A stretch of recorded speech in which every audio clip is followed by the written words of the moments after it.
a monster. I'm your number one fan. Now clear your minds. Notice what scares you. It has from the very beginning. You know, it's Halloween. I guess everyone's entitled to one good scare, huh? It's been informed that zombies have entered the building. They're at the door. They're coming in.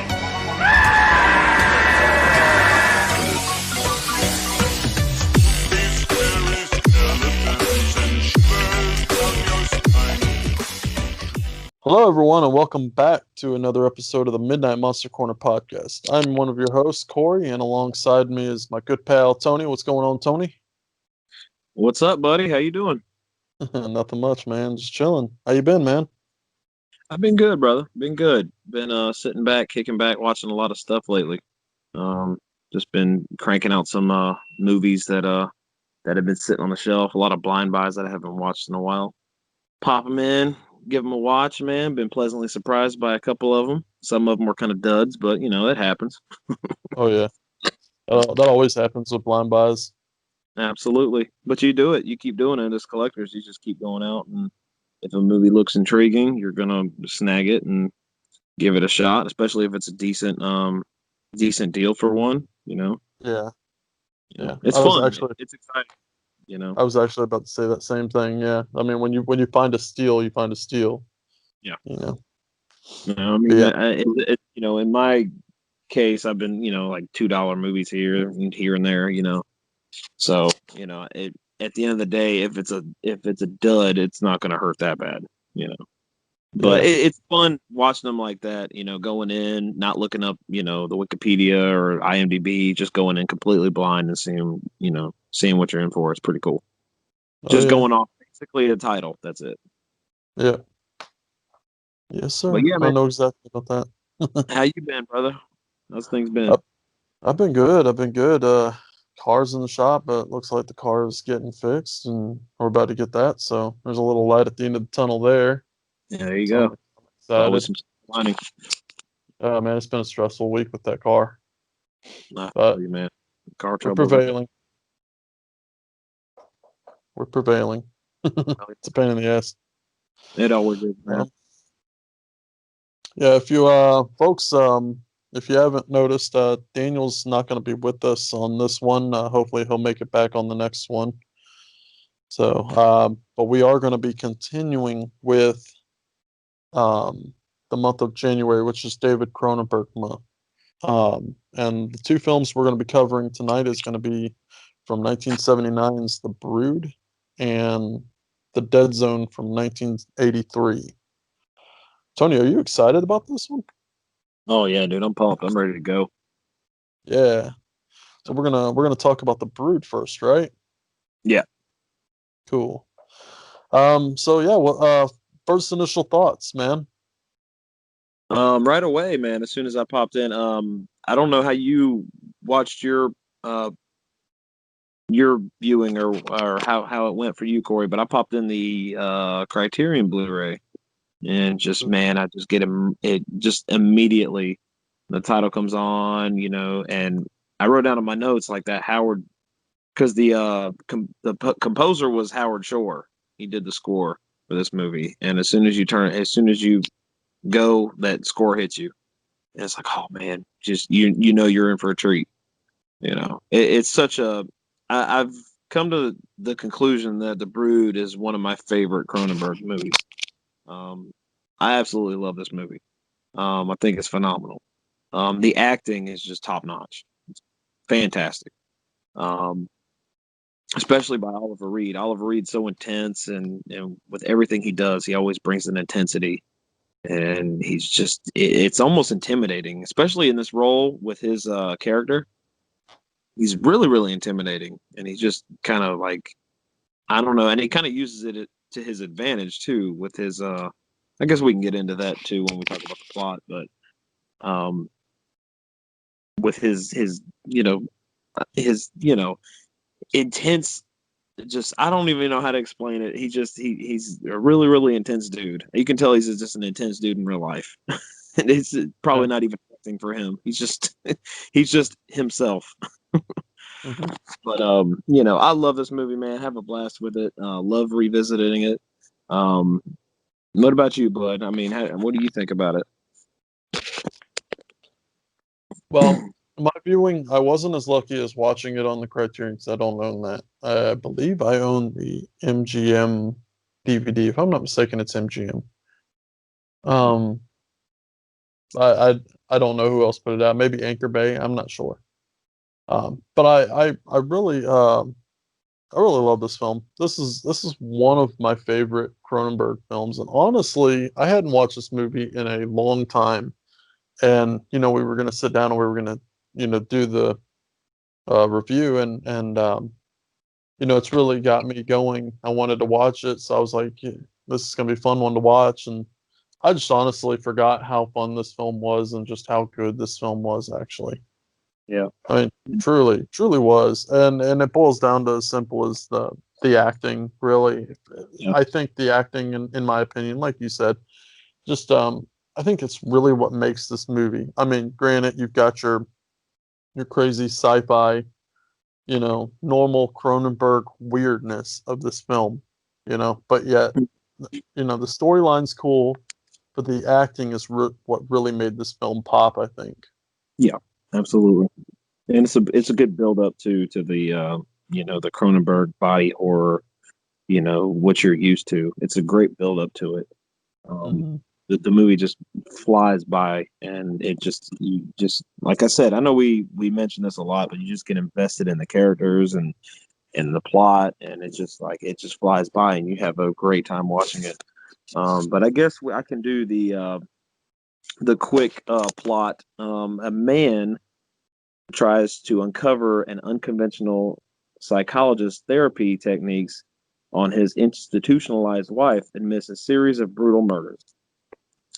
So we have our main character who we follow, who's played, of course, by Art Hindle. We've just been on a roll with him lately, with Invasion of the Body Snatchers and Black Christmas, and now this. Hmm. Uh, he plays the character Frank Carveth, Hmm. and basically he's married to a woman named Nola, who is institutionalized under the care of Dr. Hal Raglan, played by the fantastic Oliver Reed.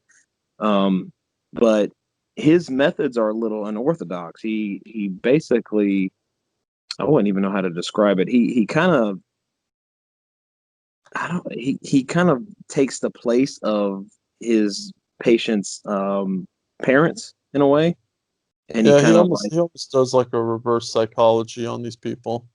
yeah. Yeah. And I guess it's the way I'm trying to remember what the um it's psychoplasmids, I think, is what his, I think it's psychoplasmid. Yeah, something like that is his technique that he uses. Which, like I said, which I brought up, it's very unconventional. And his star patient is Nola, who we talked about. Oh, played fantastically as well by Samantha Eggar. She's really, really good in this movie. And I watching it this time, I was like, man, I was just taken back by her performance in particular. Um, but she shares custody with their daughter. Um, and one day Frank goes in and picks his daughter up, and he notices that there's scratches and I think bite marks on her back and all over her Hmm. body. And as any normal parent, he's very disturbed by this, and he's kind of wanting to take action, thinking that Nola is actually doing this to their daughter, um, abuse and whatnot. So he actually tries to delve into how things are going at this institution, and what's going on behind the scenes, kind of thing. He wants to kind of get full custody, take her away from that situation, because he thinks her mother's doing her more harm than good. Um, so I mean, as you know, me and you are both dads, so we kind of can get, obviously, something's going on with the child. You want to get to the bottom of it, figure it out, especially if it's harm done to the child. Hmm. So right away you're invested in the character. You're on his side. You want to make sure, you want to see him prevail, and you know get his daughter out of a situation like that. But funny enough, this movie takes it's quite a turn Mhm. with because you think it's and like I said to all our listeners and stuff like that, we are going to be doing spoilers, so I don't want to if you haven't seen the movie, we definitely suggest you go out, seek it out, and watch it. It's a great watch. It's a great movie. Um, but essentially, it's not Nola doing the harm to their child. It's something that she kind of makes, and I guess we can get into that a little bit later. But I, first viewing, it just really like surprised me with what was, doing the majority of the killing. And well, not the majority of the killing, but the killing in this movie. Mhm. It's kind of like, wow, holy shit, that's insane. And then you find out more about what these individuals are, and it's really mind blowing. And then the end just kind of crescendos, and you're like, holy shit, this is just this insane premise. Mhm. Which you find out is a very personal premise, and this probably feels like Cronenberg's most personal film, because I know you know he was dealing with at the time a very very messy divorce, and he was going through child custody, so he kind of wrote this movie as like it's almost lethargic, and kind of like helped him get through that. But you can definitely tell it's a very personable movie for him. Um, Yeah. I which I never don't. knew that actually. Yeah, I did. I looked into that, and I was like, wow, because I could definitely tell. Like you could definitely tell he took this subject matter and took it really seriously. There's a certain um, attention to detail and care that was taken in this production, and you can tell even from the first time I watched it, I was like, man, this feels like a very very personal film, you know. Mhm. But yeah, I mean, what are your initial thoughts, man? What do you think? Yeah, I like I said, the storyline is really well done, really awesome. Um, I love the oddness of this film, and like you said, we'll get into that, especially the ending. I really loved the ending. And just and really, and once again, with you with the dark and bleak endings, and it definitely has one because it leaves the audience in a way. It's like, well, shit, you know. Mhm. Like I said, we'll get into that later on though. Um, I did want to touch up on something, because we were talking about the Dead Zone as well, but this film, it's got some really good actors in it, you know. Mhm. Um, and again, of course, you've got Oliver Reed, phenomenal actor. Um, and he portrayed Dr. Hal perfectly. Um, Nola, I think she played, Samantha. Was it Samantha Sure. Egar? Yeah. But she played Nola's character perfectly. I mean, just even down to the ending, it's like just she was insane, Yeah. and she portrayed it really well. Of course, Art Hindle was phenomenal. I think this is probably one of my favorite films that he's in. He really seems to shine as an actor in this film, in my opinion.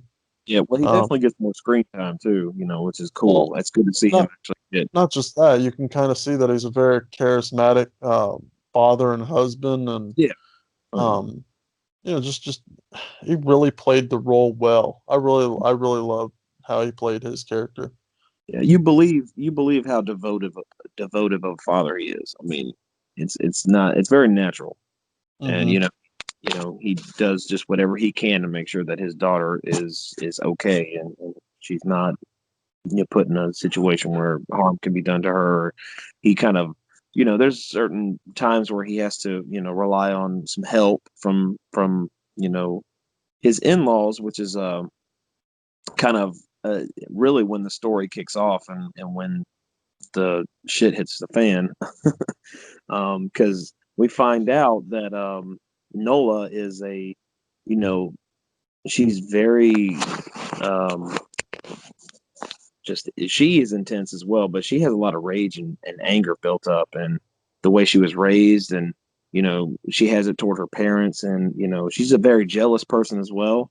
So when Frank comes into contact with other people, and especially when his daughter's involved too, that's when harm is done to those said individuals, and we find out why and who is doing it, which is really, like I said, we're definitely going to get into that. We don't want to leave that build up, with a flat line, but it's really really cool, how the movie's structured, with her finding out about these people around her daughter, and then the kill scenes, which, holy shit, man. So one of them in particular, for the time it came out and for how just abrupt it was, really took me back, especially the first time watching it.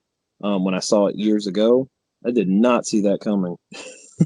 And I'm talking about the school teacher, her death, which Yeah. was that brutal, and it was shot very well, but the fact that it happened in front of other kids and that they saw it, and then it really just like, holy shit, it takes a minute to really sink Process in. it. Yeah, and process for sure.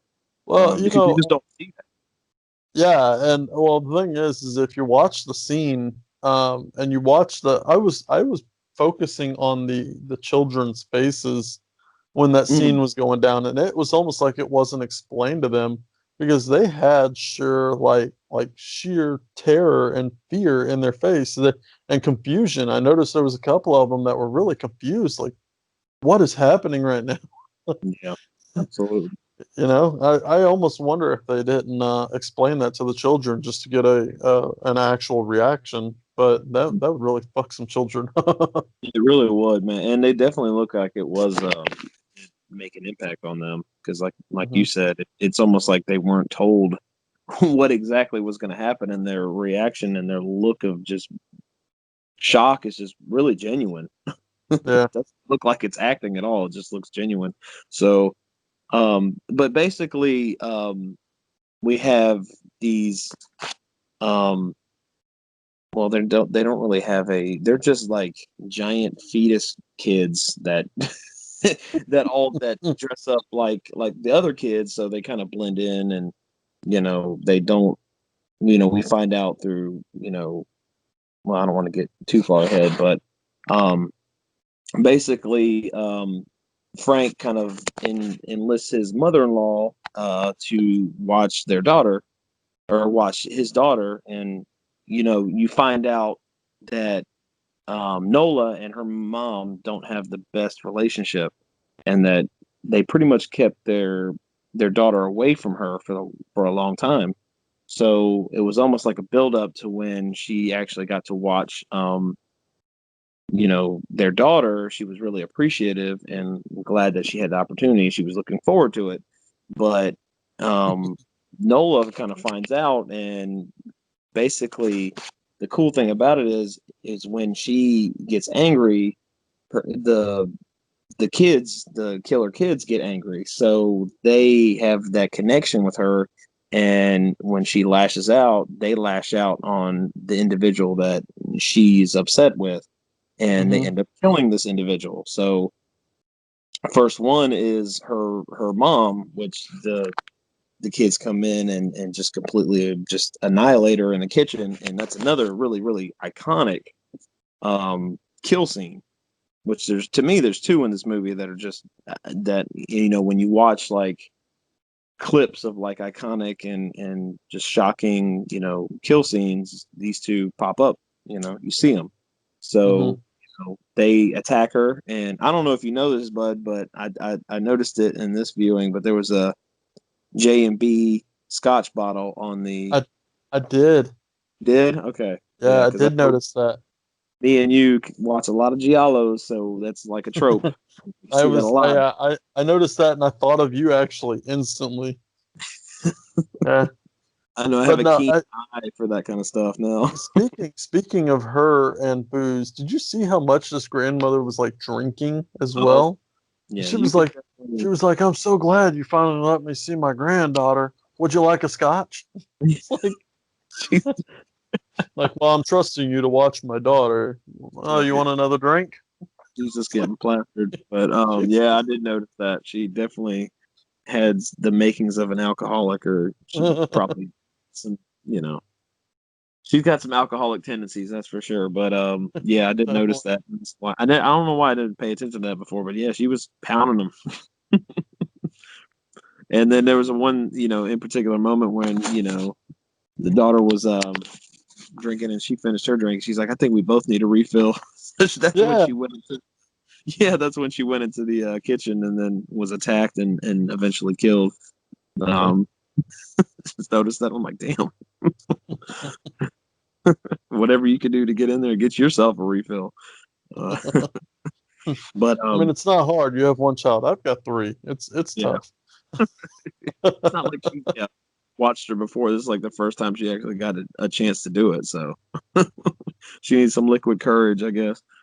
Um, but yeah, basically her kill sets into motion her estranged husband, who I guess they were divorced, comes in for the funeral and to help Frank watch his Cindy. daughter. Yeah. Uh, Um, and I guess, with Nola, she didn't have the best relationship with her parents. She did hold some resentment and anger toward them. You can kind of tell that too when Raglan's doing a session with her, and he is basically playing her father, and they're having a conversation, and it turns heated, and she lashes out and attacks him, and basically dealing with that repression that she has, and that's what sets off the motion of you know her father getting killed as well. So that's another kill scene that happens in the movie, mhm. which is pretty brutal as well. Cronenberg's just got a way of shooting the kill scenes in this to just very bluntly and just very just out. I mean, just hey, this is it. It's a kill scene. Boom, it happens. It's like holy shit. Like Mhm. it just hits you. It hits you harder that way. Yeah. I mean, that's what I thought. As soon as I saw it, I'm like, damn. Like it's just so blunt. You know. But yeah, it sets into motion that kill, and it's you follow Frank and his he's just trying to figure out what's going on and how this is happening. I thought they were going to make a turn to where they thought um that she was doing the killing, their daughter was doing the killing, like she was a killer child, but Mhm. Candy, like she was going to be the one that was murdering everybody. But no, they did a subversion of that. And because I mean, even the killer children they look like they're dressed up in the same kind of parka and stuff that she's in, and they look Mhm. like her too, the blonde, and they don't have really too many features, and we find out more when one of them is killed, and it's pretty interesting. They go into the you know guy doing the autopsy. It's like, hey, they have like a different set of not different set of organs, but they run differently. They don't have to eat. They have like I think he says like a camel's hump. He, That's he they calls it run. a gas tank. Yeah, it's the gas tank. Once they're out, they just die. So Mhm. it's I mean, Cronenberg just does this so well, and he explains it, and and you get you pretty much get what they are, and Mhm. I just love the way he structures this movie. It just feels like it just goes by at a brisk pace. It's really engaging, especially if you're a parent. You feel for Frank and his plight and what he's going through. It's hard being in a situation like that. Um, and that's why that's why I said it just feels more personable with Cronenberg in this one, because I know he kind of had this same thing happen to him in his real life. So um, just to see him, do this at this time, it's it's really telling on what he was going through and at that time. So, but yeah, you could definitely tell that Nola, and Samantha Eggers does a very good job about this. She has repression. There's a lot going on with her, which is why she, of course, is in this. As she is a patient and she's going through, like really, really aggressive therapy. Uh, but I just love the fact that when she gets upset and her rage builds up, then the killer kids they have the same thing happen. Like they lash out and they attack. It's really cool. Yeah. Yeah. Yeah, I find that that's really cool. I like that that's how they added that into the storyline because that you're kind of left wondering, like you said. I thought at first, Candy was doing the killing because it just almost seemed that way. Well, you Um, almost think it's going to go that way, but it doesn't. He yeah, verts it. Yeah. yeah, and then I didn't know where they were going at first with these little mutant kids. Was that like a, kind of like that's what she's seeing, but she's actually doing the killing. You know what I mean? Mhm. Yeah. Like almost like a split personality type deal. Because Right. obviously, well, she's acting very fucked up, right? Because she's got a very fucked up childhood already. Right. Well, she's going through a situation where, yeah, it's just a lot on a kid her age. Yeah, but yeah. I wanted to bring up the fact that that scene where Art Hindle walks in and he's up in the bedroom or whatever, and he just now found his father-in-law laying there dead on the floor, and that little mutant kid's got a mean fucking uh, fastball or whatever you want to call it.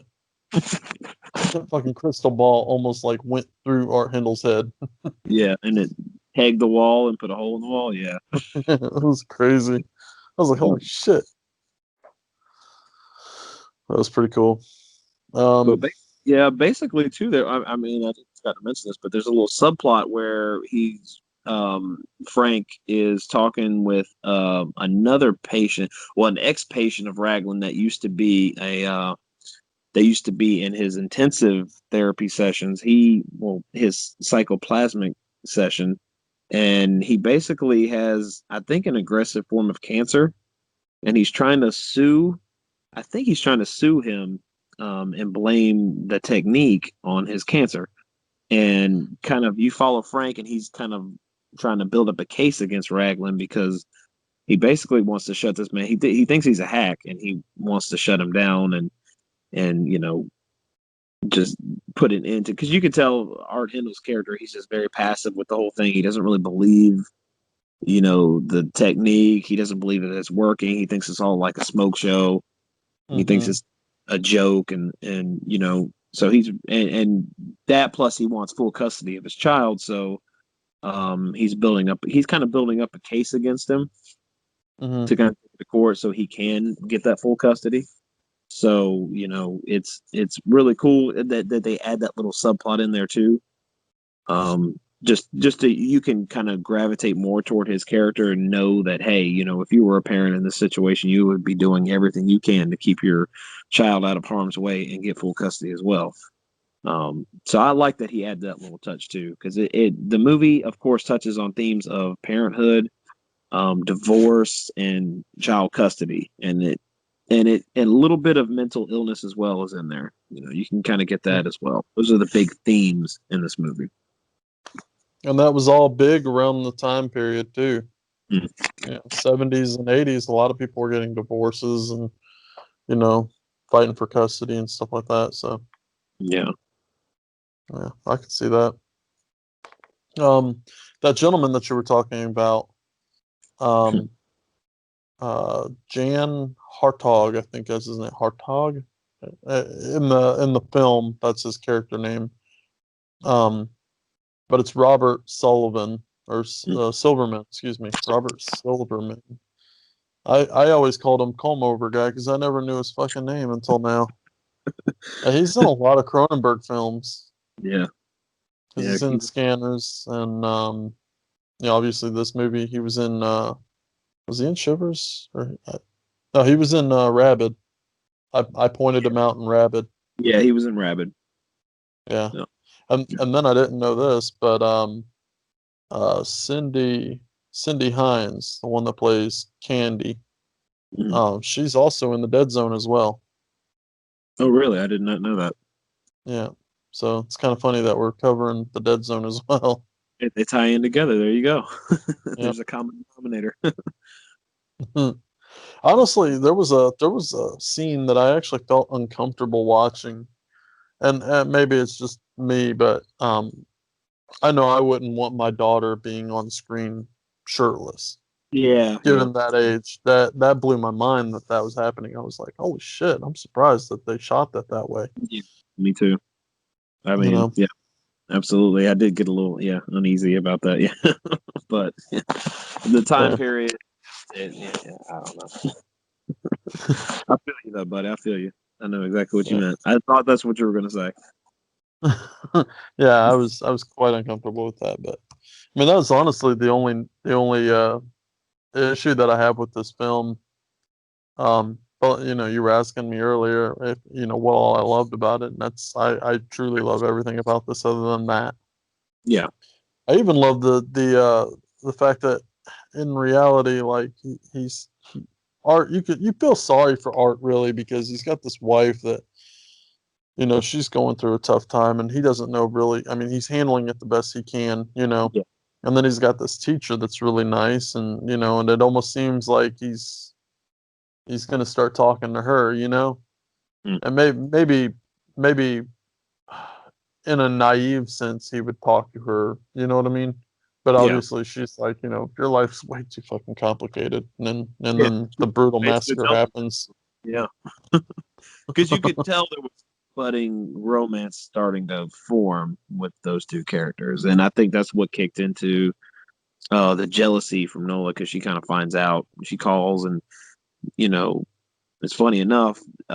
Frank is actually left, and she's watching Candy because Hmm. he got a call from her father, Nola's father. He was drunk and he couldn't go see his daughter because he was like barred from going to see her because she was locked up in a special therapy where it was just her and it was isolation. She was in isolation, so no one could go see her.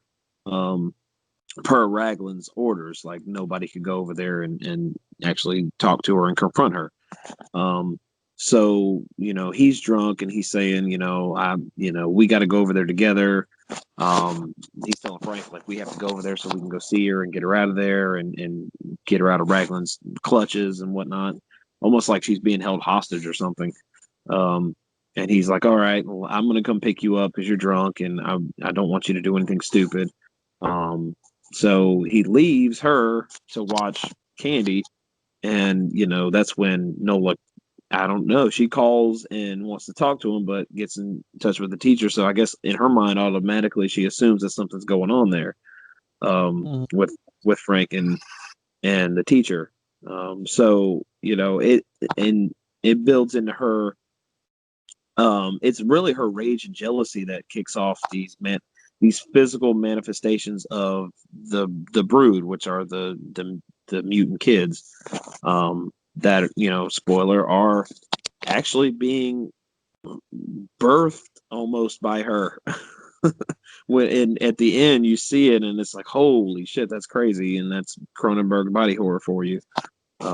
It's really really cool how they're just like, I don't know, they're just popping off of her almost like it. How would you what would you describe it? Like they're just like sacks of you know So basically Nola, um, so it's explained that when she has anger or aggression, she starts getting these bumps, and it was they did tests and couldn't figure out why, and turns out she's essentially like an asexual being. She can produce these mutated children without actually giving birth to them. So right, that's an asexual being. right. Um, but yeah, honestly, watching the birth of this thing was kind of a little uneasy Yeah. because, like, yeah, I've like, I've seen dogs give birth and stuff like that, and she ripped the sack open, and then she ate the sack and cleaned the blood off of it by licking it. That's exactly what dogs do, you Right. know. Which So I I found felt like, oh, go oh, ahead, go bud. ahead, go No, ahead. I found out that that was actually Samantha Egger's idea to do that, was to lick the fetus, and that whole scene was her idea. So that's pretty fascinating. It's pretty troubling. Yeah, it is.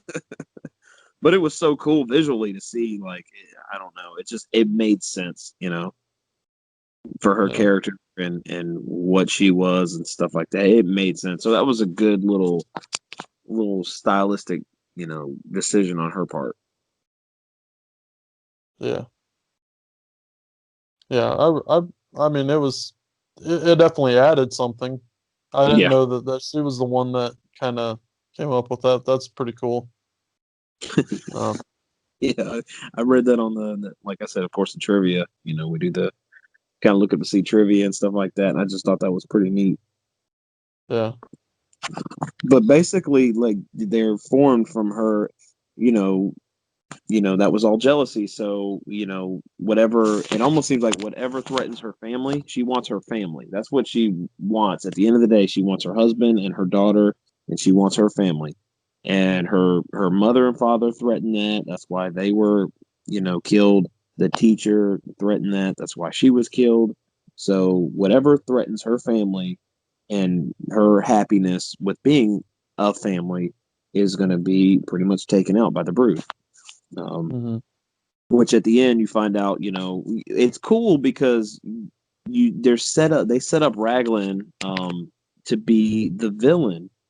And me and you talked a little bit about this, that he actually ends up redeeming himself at the end. He turns out to be the anti-hero almost, where he wants to help and he wants to um because we eventually the brood kidnap Candy and hold her Hmm. hostage. They live in the upstairs part of it's almost like a little outdoor barn kind of Like thing. like a little shack. Yeah. Where Nola's being kept, and the brood live in the top floor.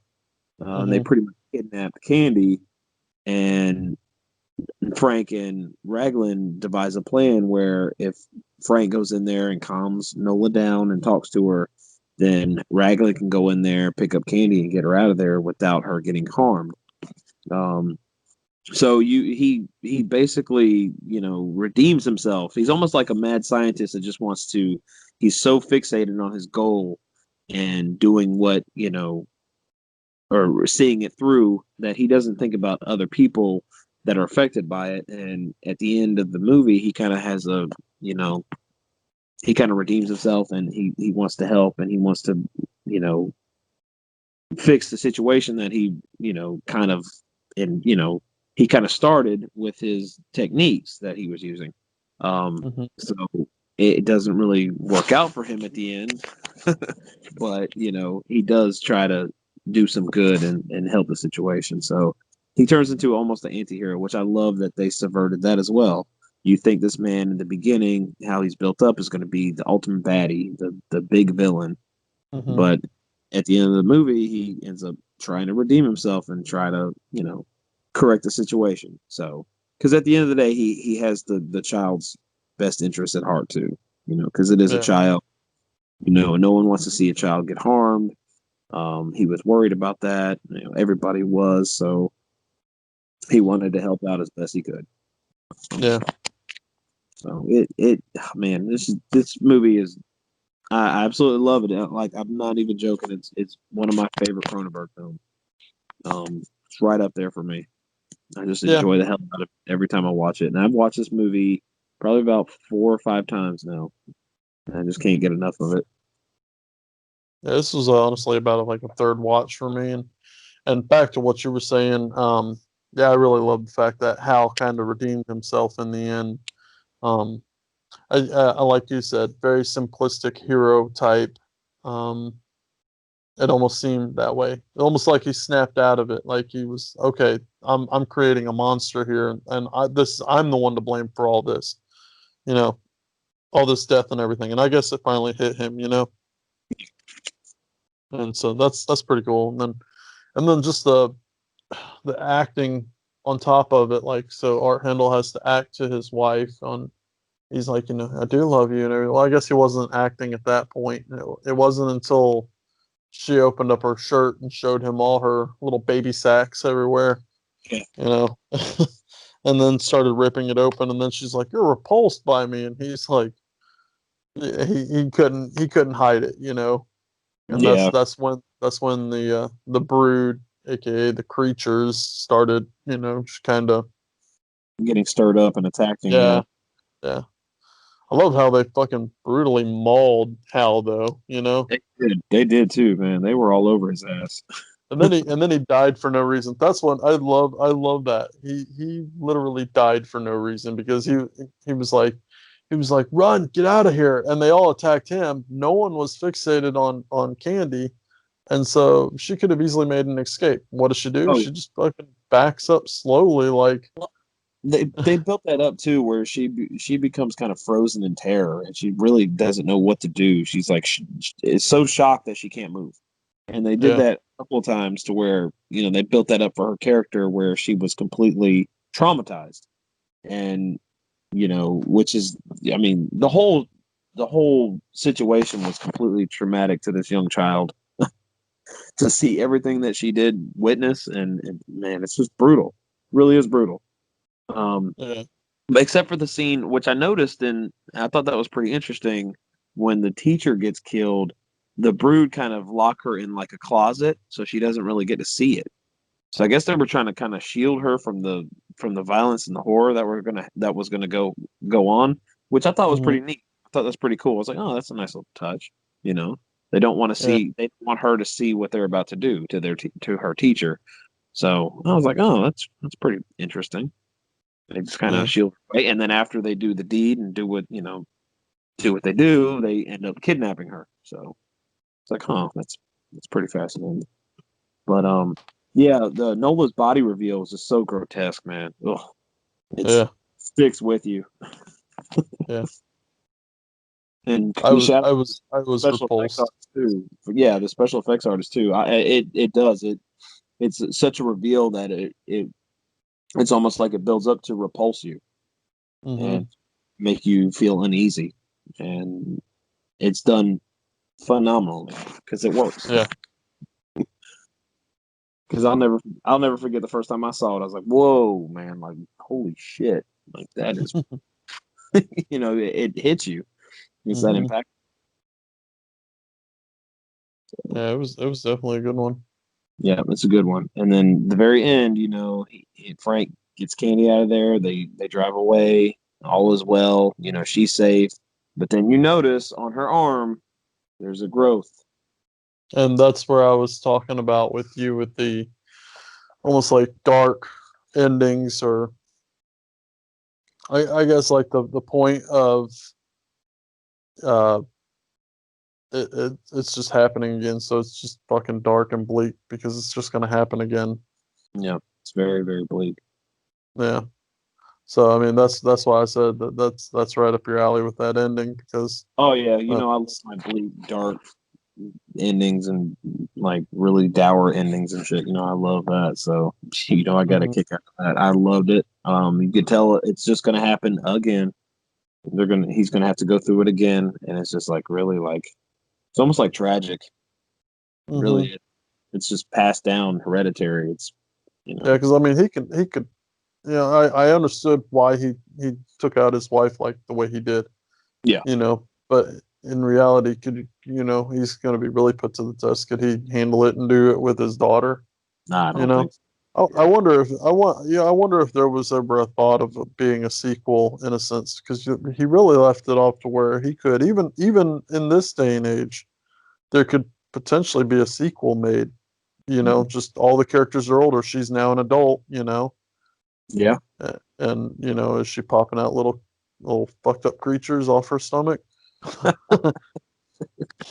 you know.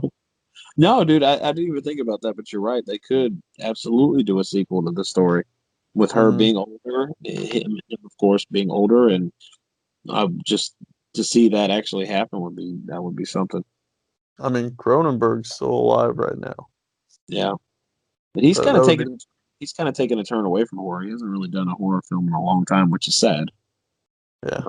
Really, really unfortunate because he's so good at what he does. Maybe Yeah. his son will take on the challenge. Maybe. You never know. And if it happens in the future, hey, you heard it first on the Midnight Monster Corner podcast. Cronenberg doing the Brandon Cronenberg doing the the Brood too. Root 2.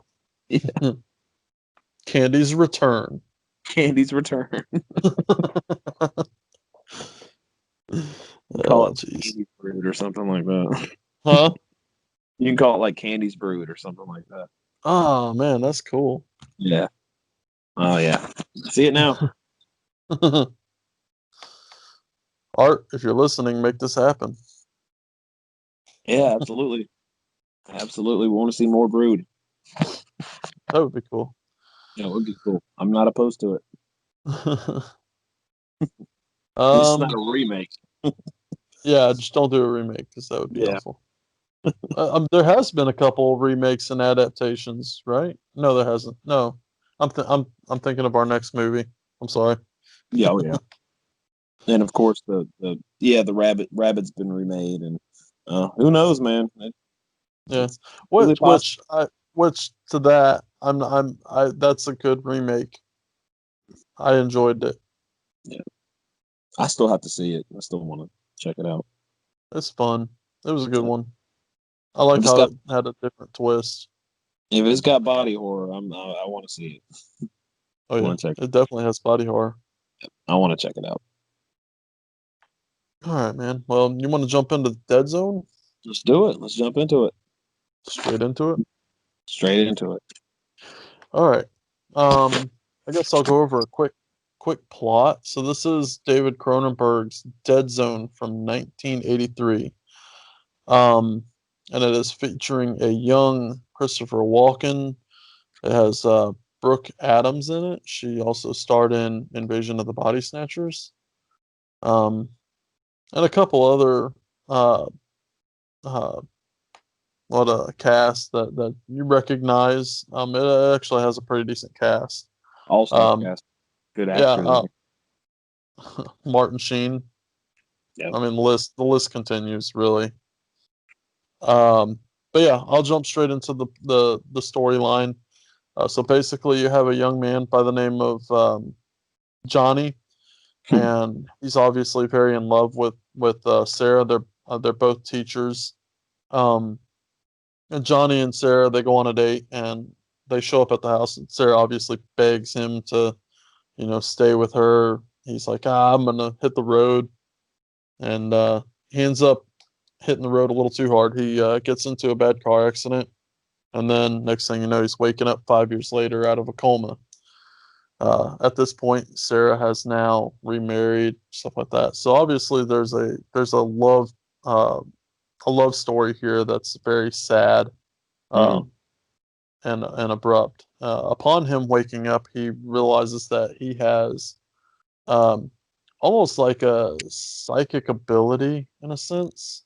He can Yeah. tell when somebody's in danger or in trouble just by the touch of a hand, or he can see the future of someone just by touching their hand. And yeah, in some instances, he can also see their past, and which is really Yes, cool. I love how they do that. It's not just the future he sees; he also sees their past. yes, So that's pretty cool. Yeah. yeah. And so basically, he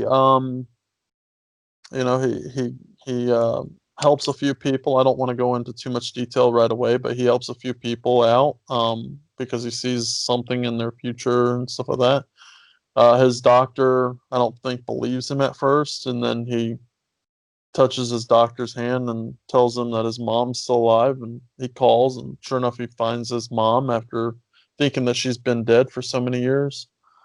Um, uh, we'll get to the ending as well here in a little bit, I'm sure. But he also helps the police. So this is just a really fun film, and Yeah, I honestly don't want to take too much away from the story and just want to jump into dissecting this film.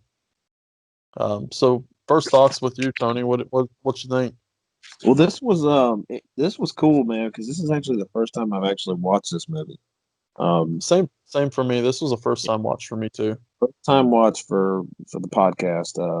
For some reason, I never got to this. And I don't know why, because I dig Stephen King adaptations. Of course, Cronenberg's awesome. I love him. I love his filmography. So the fact that it took me this long, I really don't know why. But I'm glad I did watch it because I enjoyed it thoroughly. I really did. It had the feeling of, I don't know why, it had the feeling of a TV movie to me. And I'm not saying that to knock it or anything like that. It just had that feel. You can almost like, I got that sense when I was watching. I was like, oh, maybe it's the score, I don't know what it is, but it just feels like a TV film. Hmm. But I love how the story progressed. I love how it was Christopher Walken coming to terms with his newly acquired gift that he has of reading people and sensing people, sensing what their future could be, what their past was. I love that they added that too, that he could also see their past. It wasn't just their future. Because usually in a movie like this, if this was made today, it would just be the guy could be a fortune teller, he could be a psychic and know what's going to happen in somebody's future, but Hmm. not delve into their past and where they came from and who they are, what shaped them to be the person that they are. So I love that little touch that they added to it. I really, really dig it. Even in the beginning when Christopher Walken's character and Brooke Adams' character are together in the school, which I thought was pretty taboo at the time, that they're just kind of you know hanging out in the school and kind of talking openly about being in a relationship and being together and this and that. I thought I was like, oh man, I don't know how that would work back Yeah. then in the faculty and whatnot, like two teachers actually having a relationship, and if that was frowned upon or whatnot, but it seemed taboo at the time. But when they go on they go to like an amusement park kind of thing, and they're on a roller coaster, and there's a small little scene where Johnny kind of has like an epiphany, or like he can sense something was going to happen when he was on the roller Hmm. coaster, a bad omen, and like you could tell that was like a really big foreshadowing to what was going to come to the accident, because the whole reason she didn't want him to go to drive away, because it's like pouring rain, it was like a huge storm. It's really nasty, and the roads are probably really, really wet. And she's really, really concerned about it. Doesn't want to be on the road that late in the storm because obviously there's a terrible, you know, very, very, very, very good chance that he could get into an accident, which ends up happening. So Yeah. you can tell that their relationship is strong. They do talk about wanting to be married and this and that. So when it's so sad though when he wakes up out of the coma and he finds out that she's moved on and it's been 5 years and stuff like that.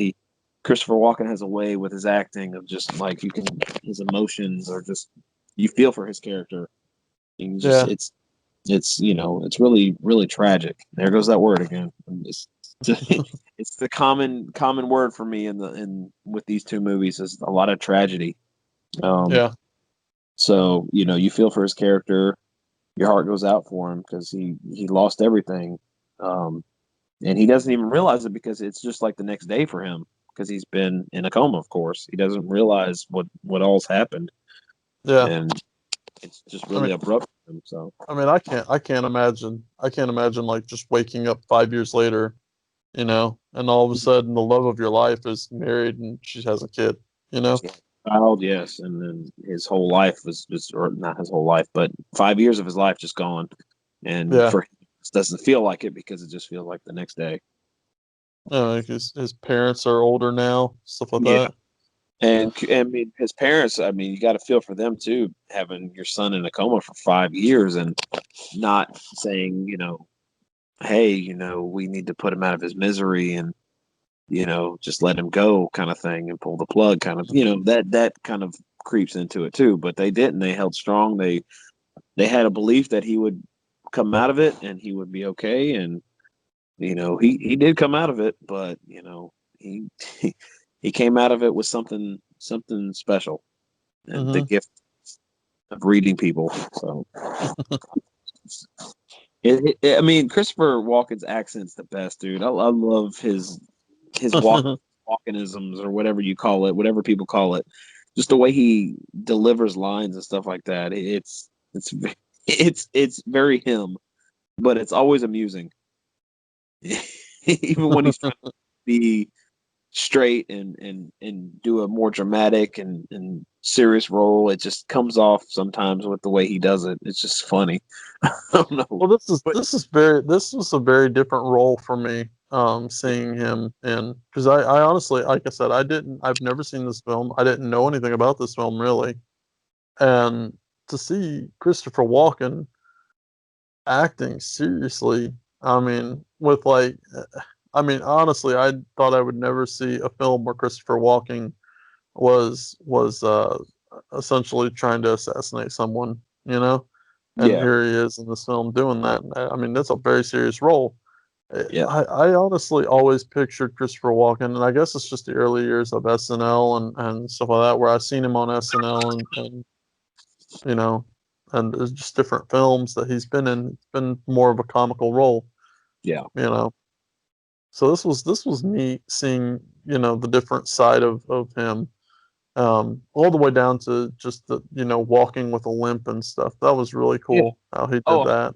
I definitely wanted to bring that up. His physical acting is great, man. He's Really able to spot keep on. that right. He's able to keep that throughout the whole movie. His limp and his walking with a cane, and it had to be tough, and for him to do it and be consistent at it through the whole movie is kudos to him. Not only Mm, acting, but his physical acting as well. I mean, that's not easy to do, and he was able to pull off both. So yeah, it's Cronenberg hit a home run, casting Christopher Walken in this role. definitely, It definitely. really hit lightning in a bottle with this. I mean, of course, people knew Walken was a great actor. I mean, he had been in The Deer Hunter, and it's his acting is great, but he was perfect for this role. He really was. I don't see anybody else being what he was in this role. Yeah, Would bring that much to it. So, and then you see, as he's kind of getting his life back on track, going through his physical therapy, trying to hone in on his craft with his newly acquired powers, and hmm he just wants to get back to his life and kind of pick up the pieces of where he left off. And it's hard for him because he runs into Sarah again, and it rekindles that love and that compassion for her. And me and you talk. There's a scene where you know she talks about how I've remarried, I have a child, and this and that. Well, he's living essentially with his with dad his because dad. yeah, his mother passes away not too long after he gets out of his coma. So him and his dad are together. They need to hold each other up for moral support. And um, she comes around one day, and you know It's not just one day. This is Christmas morning. yeah, uh, This is I'd be Christmas remiss if I morning. didn't bring that up. Yeah, It's like almost like a scene got cut or something because he literally goes from something about where he says something in the dialogue. He says, "I was hoping for a white Christmas," and the next thing you know, you see her driving up and it's snow everywhere. So it just kind of tells you that that's Christmas morning, maybe, yeah, or something. And yeah, it's just very odd to me because then she's like, "This is my baby. Let's screw." yeah. And then they end up Yeah, sleeping together. So I'm thinking at that point, I'm like, okay, well, obviously, I guess it didn't work in her marriage or whatnot. But no, I mean, you find out later that she's still married, and she, well, they her, were they were holding. If it was early on, it was explained that they were holding off. Like they were holding out on actually doing stuff. hmm, So earlier on in the film, I do believe I did catch dialogue where they said that something about one of the two said something about holding off on having sexual encounters, and then that happened. And she said that she wanted to do something that she'd never been able to do before, or something. Mhm. Or I waited so long, or something like that. So she jumped on his bone. Well, I think that's funny because like, and then the next day they're together. She makes everybody food, and his dad. They're all sitting down, almost like a family. And it's like, Yeah, okay, well, maybe they're gonna start, but no. Then she kind of like disappears, and then you know the story goes on with him and what he's able to. I mean, there's a lot more going on too. That there's a sheriff. There's a serial killer in this town, and is picking off women left and right. And hmm the sheriff, who's played by Tom Skerritt, which is great to see Tom Skerritt in this too. That's another, like, wow, it's awesome to see him playing the yeah, sheriff too, where he basically comes to Johnny, Christopher Walken's character, and says, hey, we've heard that you have this power. We've exhausted all of our resources trying to catch this guy. We're at our wits end here. We're coming to you to see if you can help us. And of course, in the beginning he's kind of like, no, I don't want to. I kind of want to be in isolation and away from people. It's too much for me to take, too much for me to handle. So he very politely declines his offer. But then he thinks about it, and he decides that, hey, eventually he does want to help and get to the bottom of the guy doing all the killing, and or catch the serial killer.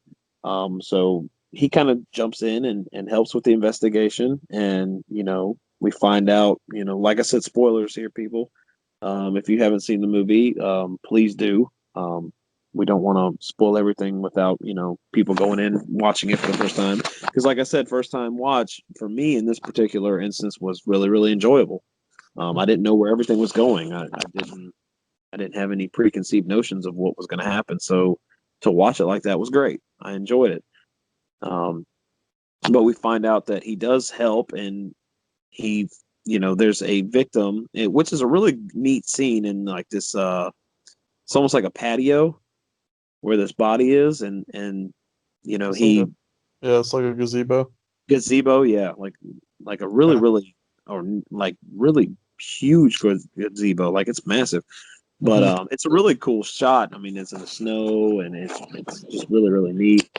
Um, we find out who the killer is, and it's a shock. And we're like, oh wow! I mean, I didn't see it coming. I don't know if you did, but No, I mean, I had a feeling, like, once it kept, because obviously the camera. So basically, in that scene, he touches her hand, and then he starts seeing exactly what happened, and he's standing there and watching, essentially, the killer inviting this girl to come up and join him on the gazebo. And that's when, the whole time, the camera's behind the killer, and you're just like, who the fuck is this guy? And every time Christopher Walken just tries to move around to see the guy's face, you can see he's moving as well. So you don't actually see his face until the initial time when he's killing the girl. But yeah, I didn't see that coming either. I thought that was really cool how they kept that hidden. But I mean, I kind of had a feeling that that he was the killer, but I was unsure in that sense as well. see, what I thought it was I thought it was going to be the guy that was helping Johnny with his physical therapy. I thought it was going to be him. Mm, Yeah, because there's a scene with him, and he's talking to him, and it's a really small, like, I mean, it's a big scene considering Christopher Walken's going through the physical therapy. It's hard for him, of course it's painful. He hasn't used his legs in 5 years. He's actually trying to start walking. And the guy that was helping him with his physical therapy, I thought it was going to be him, but nope, I was wrong. I did, I didn't expect it to be who it was. I don't know if you want to tell everybody who it was, but it just I didn't yeah, see that. I didn't see that we coming. can. Yeah. Uh, Well, it turns out that it was the sheriff's deputy that was the killer, and you know, he disappears. He leaves the crime scene. He's gone. Tom Skerritt's character, the sheriff, um, and Christopher Walken go to confront him at his house, where apparently he lives with his mother, and you know, they want to, you know, talk to him, and this is that, and the mom's kind of like, hey, you can't talk to my son. She's protecting him, of course. Hmm. Um, and oh, dude, the whole way that goes down was brutal, really Yeah, brutal. I mean, just the way, because obviously he goes, he's trapped. He's in, essentially a cornered animal, Yeah, and so basically the only way out is his way out, and that's what he does. And man, those that whole scissor scene, I was actually sitting there going, why the hell is he, you know, attaching the scissors to the counter just perfectly? I was really wondering that, and then all of a sudden I seen him like open his mouth, and I was like, no way. That's yeah, almost kind of like that's almost kind of like uh back in Japan. Don't quote me on this, but I've heard where samurais got caught or something, they would always kill themselves by their own sword. They would yeah. put it in the ground and just fall on it. They would perform seppuku, which was the art of suicide, but they would like disembowel themselves or cut their stomach open with their sword. And Yeah. it's yeah, that's I mean, I didn't expect that from him. I didn't because you got to think he's a deputy, so he has a service revolver. So Hmm. normally when people do that, they shoot themselves. I did not see him actually stick like the way he did it. I was like, wow, shocked. I didn't expect that. Yeah. That was I'm one. just That gonna was another I'm gonna one. go out the most painful way. Right. Yeah. I just wow. It just blew me away. But like I said, that's what happened, and it's a hell of a way to go out. I Yeah. will Then say his that. mom decided she was gonna shoot Christopher Walken. She shot him, didn't she? It was Yeah. like a through and through, right? Yeah. He definitely did get shot. Yeah. Which I thought, man, he's just poor guy, man. He gets into an accident, 5 years in a coma, then he helps out with a murder investigation, then he gets shot. Like he just can't catch a break. Which I want to bring that up. That's kind of a really taboo subject too. Because I have heard of sheriff's departments and police consult with mediums and stuff like that if you believe in that sort of thing. But they consult with these people on like murder cases and stuff, and in some cases they actually help them find killers and stuff.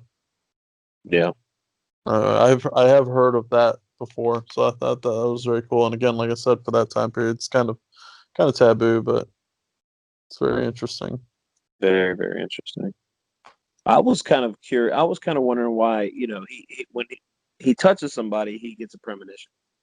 Hmm. Uh, he sees either their past or their future.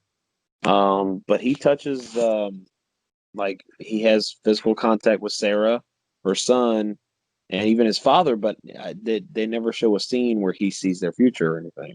So I thought that was Yeah, pretty fascinating. And I wrote yeah, that down.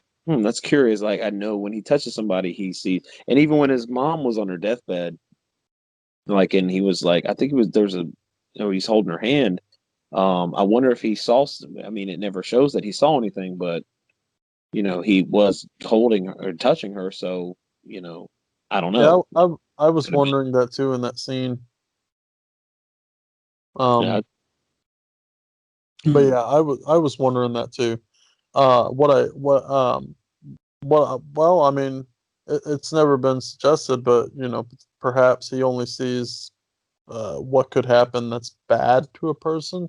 Possibly. You know, Yeah, possibly. obviously that dead girl. He's just there to help her. Mhm. Find the killer. Um, but there's like Martin Sheen's character. You see, he sees the bad in him. Ooh, The little boy. boy, I forget the little boy's name or whatever, but when he touches him, he sees all the kids drowning.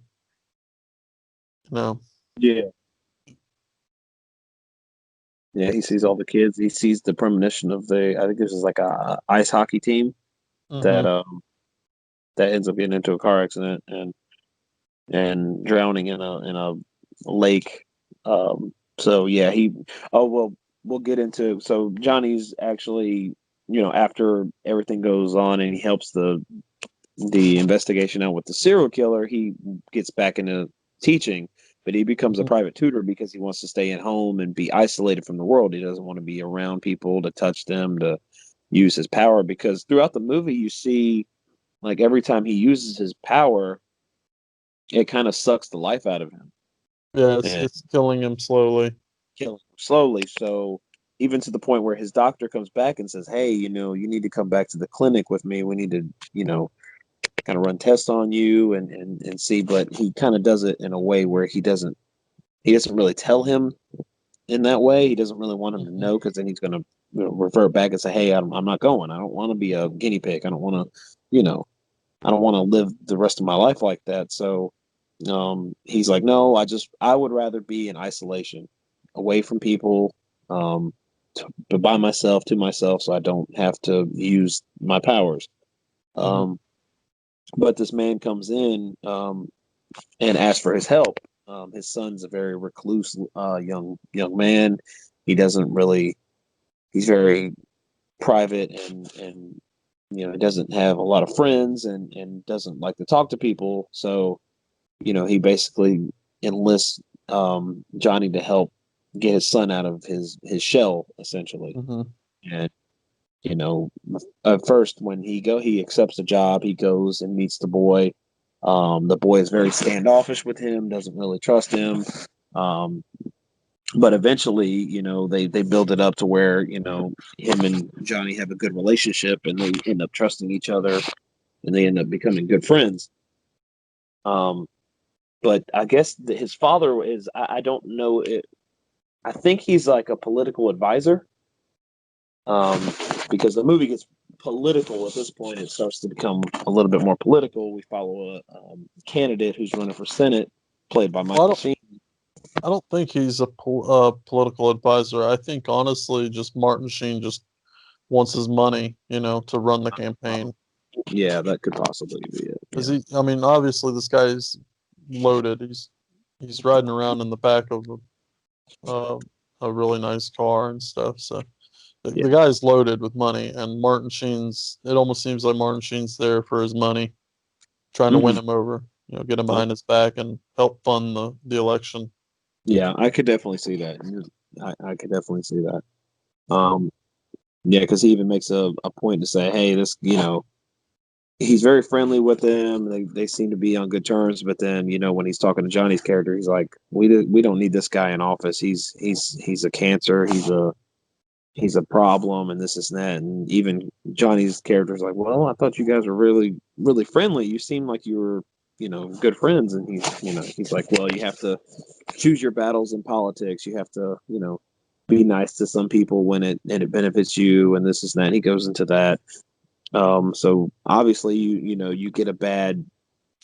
of get a bad impression with Martin Sheen's character. Like, he could be possibly our villain here. He could be somebody that's going to go down a dark path. So, and he Hmm. basically does, and with politics, like, he extorts this newspaper editor, who wrote a bad article about him, and he doesn't want it to affect his campaign, so he blackmails the man. Um, Hmm. and you basically tell, like, he's a I'll step on anybody to get to the top politician. He wants to become, he wants to be in the Senate, and he's going to stop at nothing to do it. Um, Hmm. whether it's blackmail, anything he can do to get to the top, he's going to do. So, we find out that his campaign is being, there's a guy working his campaign, going door to door, saying, "Hey, vote for," I think his name's Stilson, "Vote for Stilson." And find out that is actually when the guy comes up to Johnny's house and introduces himself, say, "Hey, vote for, Stilson," whatnot. And we find out that that's Sarah's husband. And it's like, whoa, okay. And Hmm. her and Johnny see each other again, and it hits him hard. Like, he, you know, he doesn't. I guess of course he doesn't expect it. He's taken aback by it. And it becomes more personal now to him. This whole situation because she's involved again. But essentially, he goes to one of his rallies, his campaign rallies, and shakes his hand and finds out that Martin Sheen is destined to become the president, and he's gonna, I guess, nuke somebody, but basically bring the end of the world, or it's kind of implied that he's going to bring the end of the world. So Christopher Walken's like, no, I can't let this guy become president. So then he has the existential question, like, if you were to see the future and see somebody become like the component for the end of the world, would you kill them in the present before it leads into that future? So basically, he has like this really, really hard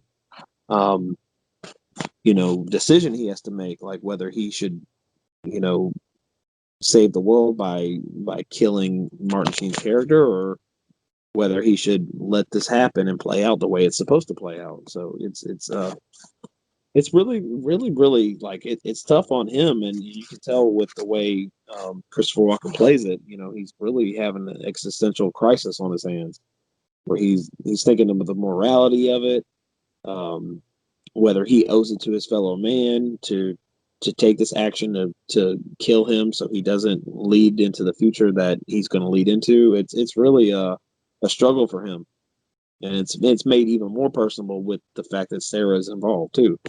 So it's I love that whole build up to that, and how he struggles with it, and how he doesn't know what he wants to do. He asks advice and tries to get the best. He plays it off to where he's like, oh, just what would you do in a hypothetical situation? Like, what would you do if you could save the world but end up having to kill somebody to do it? I mean, it's fascinating, man. It's interesting to think about. Mm-hmm.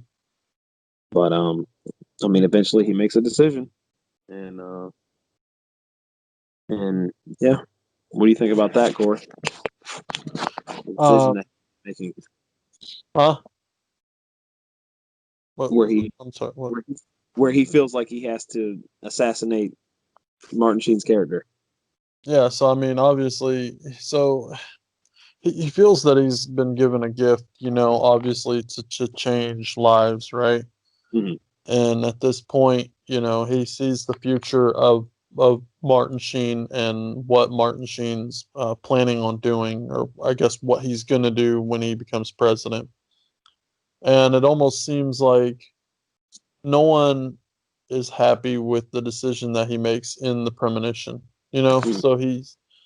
So once again, this is a gentleman who's acting upon himself and what he feels is right, and which everyone else feels is wrong. So instead of listening to his fellow advisors and even vice president, and even the general is uneasy about doing it, he still goes forth with it. Mm-hmm. So in that reality, you know, back to reality and out of the premonition, you've got this man that could potentially save a bunch of lives, um, just by taking out one. And I mean, yeah, I mean, I feel that that was a very hard decision that he had to make in the film, or that the character had to make. Yeah. Um, but there again, it added to the story. And it almost opened up, like you said, raises that question that if you could save a million lives, wouldn't it be easier just to take the one? Yeah, but you have to be the one to take that life. It Yeah. has to be. Yeah. So, like I said, it's a moral dilemma that he's in. Hmm.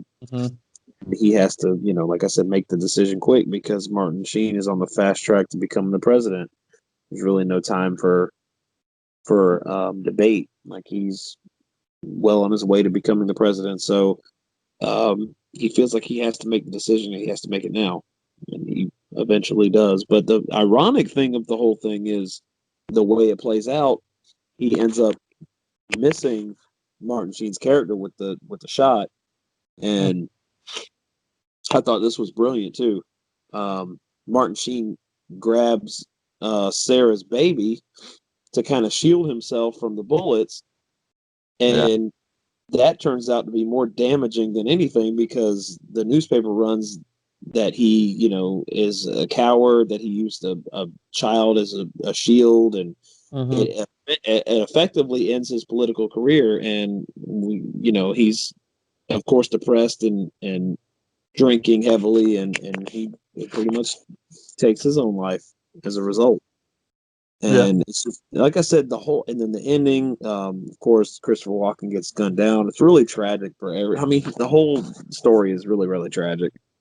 It does definitely ends on another sour, note, another bleak, really, Well, to be the kind of, but I mean, the fact of the matter is he ended up saving millions of lives in the process too. So I really, I he's really almost like love, I really love the ending of this movie actually.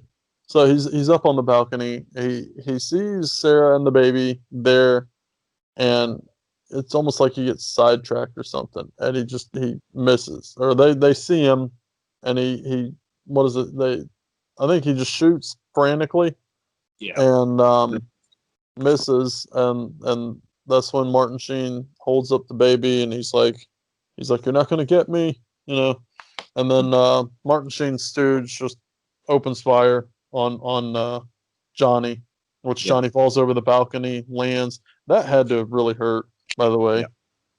But what I really love is how, so here's this dying man laying on the ground, and Martin Sheen walks up to him and almost like just like disgraced by this guy, and but one thing that I really loved is the fact that Christopher Walken, just to make sure, before he died, that he did change the world, and grabs his hand to see what the future's like now.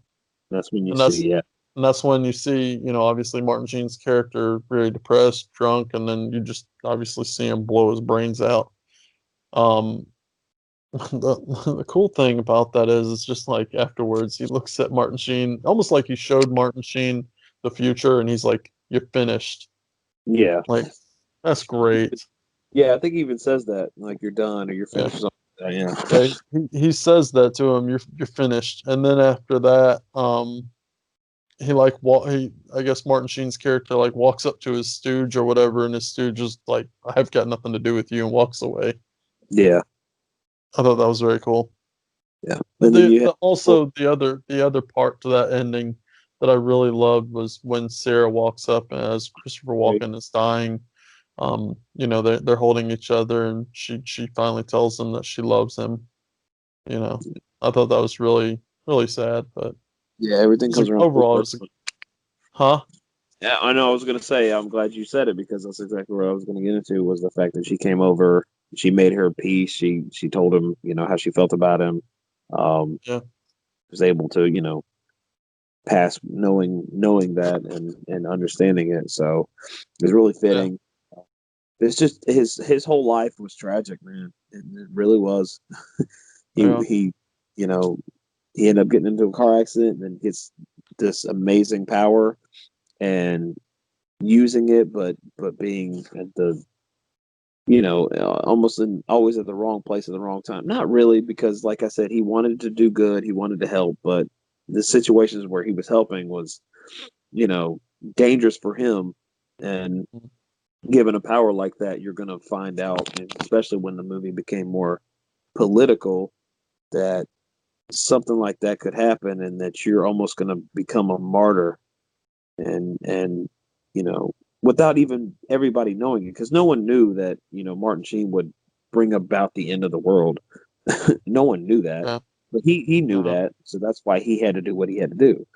So it's even the more tragic in that no one's going to know that he saved everybody's life, like he was the reason that the world didn't end, essentially. So it's just really, really tragic for his character. You really feel for his character. I mean, it's got a lot to do with Christopher Walken's acting as well. There's a couple scenes where he gets into you know, he just, you know, he says like a line of dialogue, and it's like, oh man, this is really powerful. This is impactful, just because it's Christopher Walken delivering these lines. I mean, it's good acting, it's solid acting. So um, all overall, around. yeah, overall, this was a great watch. Really, really glad. I hate that it took me this long to watch it for the first time, but now that I have watched it, I'm glad I did. This was a really, really solid movie. Yeah, Thoroughly enjoyed it. yeah, same here. Um, and again, it was a great first experience. Definitely a different Cronenberg. Honestly, I would have loved to see more Stephen King Cronenberg because I mean they're both strange people. I mean Stephen King's a strange writer, and Cronenberg loves producing strange films. So I thought it was a great mash, and I wanted to reiterate. You said that you almost felt like this was like a TV or made for TV film. It You definitely know, felt for me. I don't know why. It just did. I had that feeling. yeah. I think I even told you that it it felt like a David Cronenberg Hallmark film, and I think honestly it just boils down to like just how much like just the film in general being kind of a colder film or the whole time I felt like I felt kind of cold watching this just because there was a lot of snow. You notice there was a lot of, even like on the roller coaster ride, they were wearing coats and stuff, so it was just very cold and kind of gloomy this whole film. And I think that's what made it feel like almost like a TV film or something.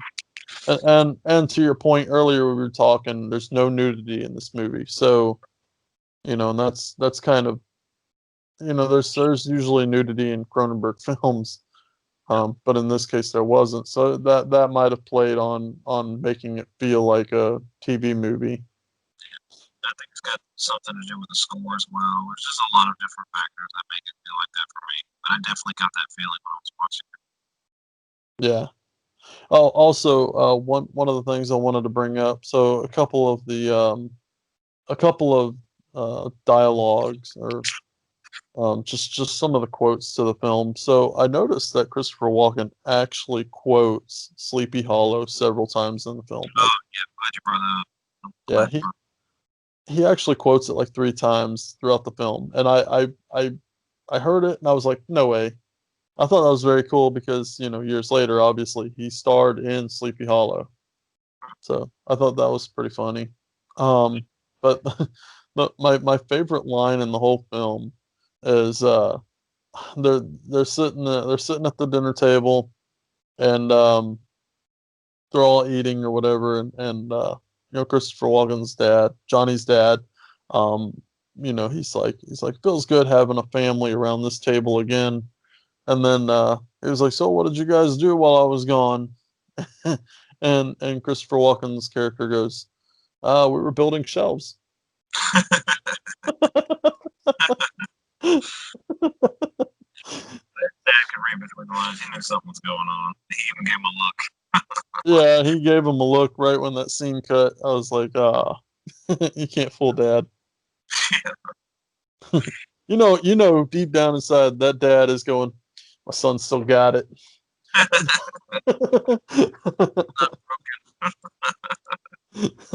He's not a broken pretzel of a man.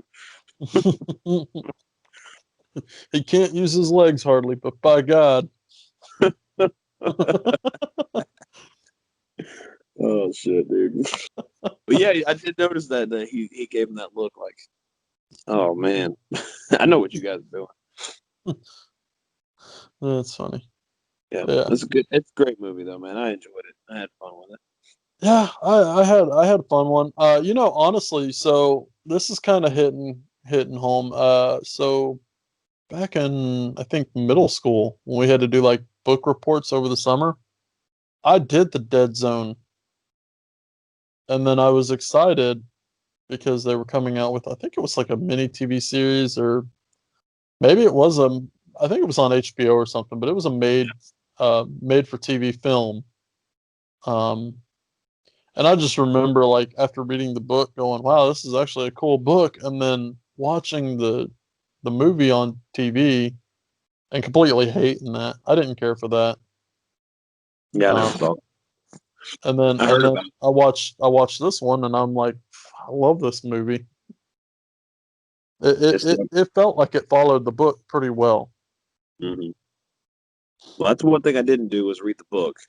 So I don't have any. I couldn't bring anything to it because I never actually read it. So looking at it through, through the books or through the book's point of view, I wouldn't know how to compare it. So, but I did enjoy it. I had a really, really good time with this. So, like I said, I'm kicking myself, man. I don't know why it took me so long to see this, but it did. And well, I'm just glad I corrected that mistake, and I actually had a chance to watch. It was fun watching it for the first time on this podcast. We haven't done a movie yet where it's been a first time watch for me. So it's Yeah. nice to get out of my comfort zone and see something for the first time and really give you an honest opinion about it.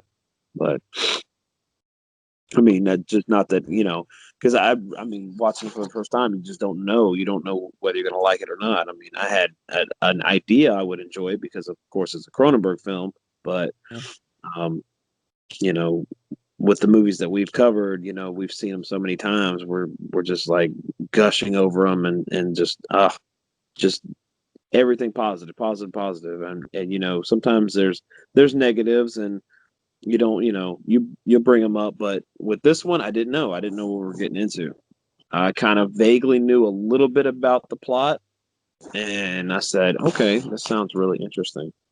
So going into it and watching it and seeing how it built up and how it ended, I was like, okay, that was really really solid, really really fun. So really really interesting, and I'm glad we could pair these two together to do because like I said, the Brood came out in the tail end of the 70s. I mean, 79, and then going into um, the 80s and what was going on at the time, the slasher boom going on, and then kind of that was tailing off around 82, and then this movie came out in 83. So it's cool to see kind of the timeline to where you go from the Brood to this one. To compare these two was really really really really neat. There's some common factors in both Mm-hmm. that I noticed. So it's really cool.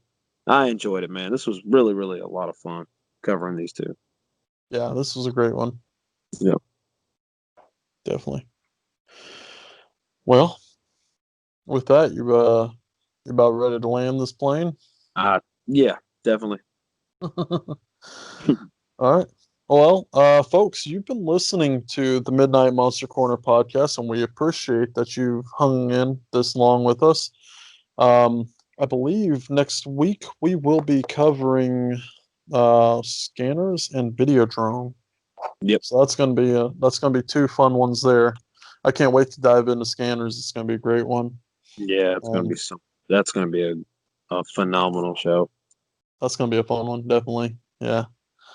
But folks, continue to support us. We appreciate it. You can join us on pretty much any podcast platform, I believe now. I believe we're on everything: iTunes, Spotify, Stitcher, Google Play, iHeartRadio, even. And don't forget to join us on our Facebook group, where we are plus 100 people now. So that's awesome. But go there. It's a closed group. Ask to join. We'll let you in and join the conversation. We post funny stuff all the time and stuff that's happening in the horror community. So be on the lookout for that and join us there. You can join Frosty, which is our other co-host. Unfortunately, he couldn't be with us tonight. On Instagram at DPG Um, and you can check him out. He's always posting stuff there. I'm on TikTok. You go there and ask for or search Midnight Monster 20, and I'm there and I'm posting stuff about the show and upcoming events with the show and stuff there. But be on the lookout for newer episodes, and we're going to finish up this month with an overview on David Cronenberg. So be on the lookout for that. That's going to be a fun one too. Yeah. Tony, you got anything? Oh no, man, I'm good. We're like I said, we're loving seeing the support and the Facebook group grow strong. 100 plus members now. Um, it's really really great to see how it's growing and taking off. And man, we appreciate all the support, guys. We really do. Thank you so much for checking us out and spending time with us and listening to a little bit of discussions about some great horror films. Yeah, couldn't said it better myself. Yeah, like I said, yeah, we really appreciate it. It's come a long way. Um, but with that, uh, I'm gonna leave it in the good words of Christopher Walken. Gotta have more cowbell. Gotta have more cowbell. Later, guys. Later.